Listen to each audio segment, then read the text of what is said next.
you're looking for a Spitz type of dog, but you think the German Spitz type of dogs are too nervous, and you want a little bit more calm, relaxed type of dog, there's an option. You could either go for the bigger Spitz types, for example the Wolf Spitz, which is quite a lot more relaxed than the smaller ones, or you could go the Japanese Spitz route.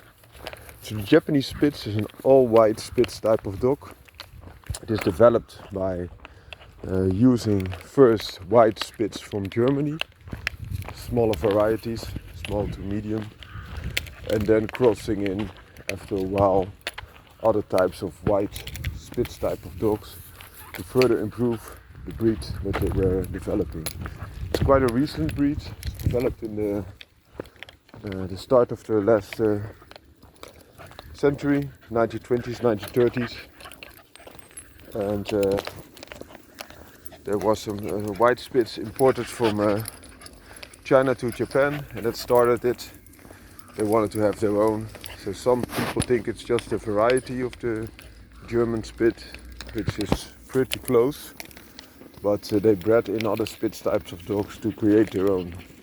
The dog that you see here on the leash is my Patterdale Terrier, BSL Estacado. He's now 40 months old, also known as a Blackfell Terrier.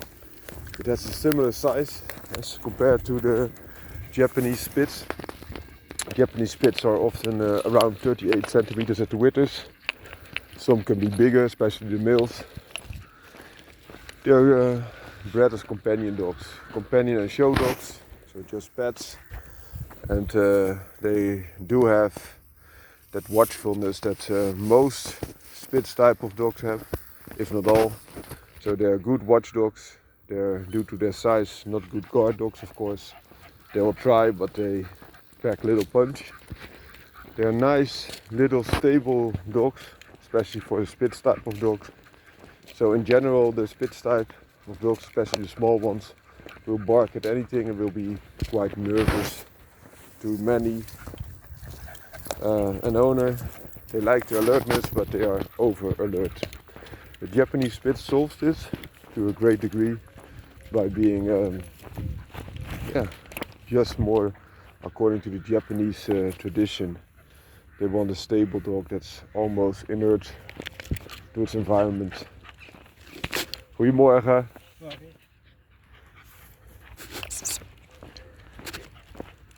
You also see this in other Japanese breeds, for example the Akita or the Shikoku, or especially this other small type of dog, the Shiba Inu. So the Shiba Inu is a little bit bigger than the Japanese Spitz. The Japanese Spitz is a little bit bigger than your Pomeranian or Dwerg Spitz, as they say in Germany. Even now the Pomeranian is like a subset of Dwerg Spitz, so even smaller. Dwerg, Zwerg, they say in Germany, is their name for dwarf. The big benefit is that the Japanese Spitz is not a dwarfism plagued dog. Goedemorgen. Niet met je tanden, Spijkje.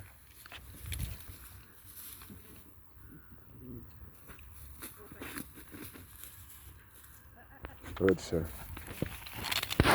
So they also are really hardy dogs. All that Spitz type of families are quite hardy in the case that they have a big life expectancy, generally quite healthy, natural type of dogs. Japanese Spitz lives in a broad range of 10 to 16 years on average. 10 is very little for a Spitz type, 16 is very good. So it gives you some indication. They are nice, tidy little dogs. They also look a little bit like miniature Samoyed dogs, so quite fluffy. They have a different bone structure. They're a little bit less massive than the current Samoyed is. It's also a very nice white dog that is bigger and even more relaxed in its manners. It was originally a sled dog, so not originally a pet. The other thing is you could, if you look at the health, there are two concerns that are the biggest, and they are both quite easy to address. One is patella luxation.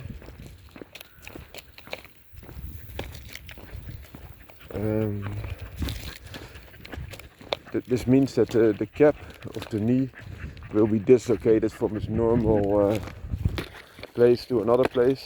So I say it's easy to be fixed because you can test the parents for this and select those that are healthy.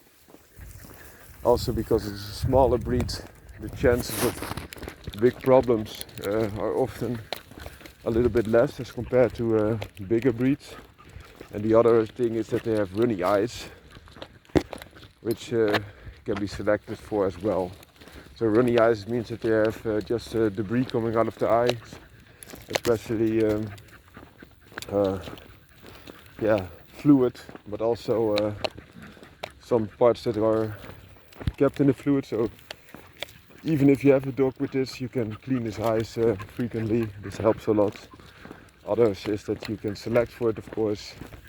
They have some allergies for grasses and other stuff which are not that nice, but also not that often, and they can be prone to stress effects, which is not a good thing.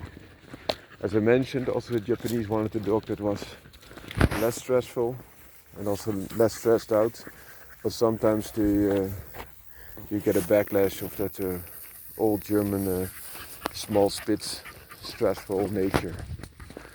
So that is the Japanese Spitz in a nutshell. Have a nice day.